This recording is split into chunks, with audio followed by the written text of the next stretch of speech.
Hi there and welcome back to my channel. My name is Aaron and today I want to talk about consistency and why consistency is so much better than any particular diet. So let's get into it. So what exactly do I mean by consistency? Well, consistency is going to look different for everyone. Whether you are someone who really loves keto and you enjoy eating ketogenic foods and you are getting to your health goals and you are able to improve your digestion and you're able to balance out your blood sugar levels and you're able to do all of these things that keto works really well for, and you're able to do that really easily, well then that's pretty consistent for you, right? The only tricky thing with ketogenic diets or with trying to get a higher amount of ketones is that you kind of need a lot of consistency. You need a very, very strict adherence to that. So if you have carbohydrates on one day, you effectively stop your body producing ketones and then you kind of have to get back into ketosis and then it kickstarts again after that. So there's not a lot of leeway to be able to play with. Ideally, you probably want to stick to the ketogenic diet maybe 90, 95, 99% of the time and have the occasional meal where you're off track and then you come back onto it, right? So ketogenic diet, that's kind of where the consistency values are from there, and that can be pretty tricky for some people, right? For most people who love ketogenic diets, or maybe you're someone who goes even further and does the carnivore diet, then if you are really consistent with that, you'll get great benefits, which is fantastic. But the consistency part is the key there. Consistency always outwins any particular diet because if you're able to maintain it long term, then that's awesome. I would argue that you probably don't want to stay keto long term because there are some certain things that the ketogenic diet doesn't do well for long term, and I think there's better options out there. And so that's where I'm talking about creating a broader picture or maybe getting a bit of a better idea of what to do next. So consistency, I really believe that it really doesn't need to be much more than 80% of your particular time frame that is able to adhere to a particular nutritional protocol. So what does that mean? Well, out of a month, if you're thinking about 31 days, you want to be able to stick to whatever nutrition protocol you're trying to follow for at least 26 of those days. So that gives you 5 to 6 days off where you might be going out for dinner, or maybe you're catching up with friends, or maybe you've got a bit of a social life, right? So out of a month, you've got 6 days to sort of play with there. And it's not that you go completely off the beaten track, but you just kind of aren't doing exactly what you've been doing that has been working so well for you. There might be some different foods in there. There might be some different things in that particular food that you normally don't eat, and then you get back on track after that. So 80% compliance over a month kind of looks a bit like that. 80% compliance over a year, well, that gets more tricky, right? So out of 12 months, you want at least 10 months that you can stick to a particular diet, right? Or a particular nutritional protocol. And that is where I don't think keto works so well for most people, because I wasn't able to sustain it for much longer than four months, right? And in a strict way, in the way that a ketogenic diet really requires.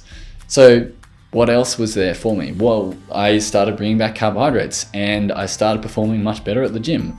All of my lifts got so much stronger. I started being able to maintain a better body composition year round just by incorporating some carbohydrates in my diet that I was so scared of to do that in the past. Like in terms of consistency, I was much more consistent with being able to add carbohydrates back in my diet because my family doesn't eat keto, right? And so when you're trying to always be different to everyone around you and you're making food difficult and you're making choices difficult, if you're living with your family and no one else is keto and you're the only one who is, then it's probably going to be a little bit unsustainable moving forward. That was just my experience. And there might be some people out there who have the exact same experience too. So out of a year, you want at least 10 months that you can stick to something long term. So what is that? Well, why not we learn how to incorporate carbohydrates back in a healthy way so that our entire family gets healthy at the same time, right? That is what I'm talking about. Consistency is so much better than any particular diet if you know what you're doing with your nutrition protocol. If you are someone who struggles with gut health, and now this is a big if and a big if statement and a big caveat here is that gut health is possibly one of the best leading dominoes you can hit for your general overall health. If you can fix your gut, then a lot of things fall into place naturally. And a lot of the times when we're trying to fix gut health, the problems can come from food intolerances, right? Not all the time. Sometimes it's parasites, sometimes there's infestations that we kind of just need to nuke. But a lot of the times when I'm working with clients, by removing gluten and removing dairy, that works wonders. The only tricky thing is that if you are already on a relatively restrictive diet, which is a ketogenic diet, and then you remove dairy so you can no longer have cream or cheese or butter or yogurt, those types of foods, then your diet becomes ultra restrictive. And then your ability to adhere to something like that just falls through the floor.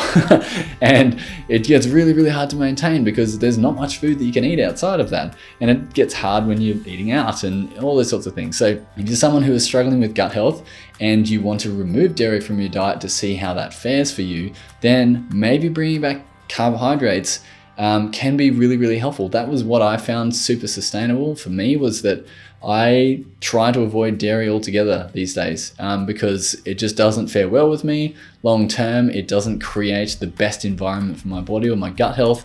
So I've been trying to remove it long term, right? And to do that, having some extra carbohydrates has been really helpful to be able to fill that gap, right? Instead of reaching for cheese, instead of reaching for yogurt, instead of reaching for cream, those sorts of things, you can have foods that contain a little bit more carbohydrates that might be alternatives to that it's not going to blow your carbohydrates through the floor.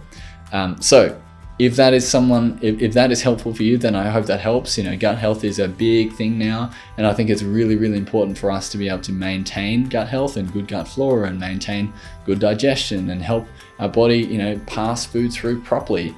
And so doing that in a way that could be dairy-free or gluten-free can be helpful if you bring back some of those carbohydrates, because then you're not in such a restrictive space that you can only eat a small amount of food and a small window, a small type of food, and maintain that high consistency. So consistency is always so much better than a particular diet protocol, and making that work for you is what I do. I am someone who helps you get into the best health of your life, and whether that's keto, whether that's low carb, whatever that is, I help you do that.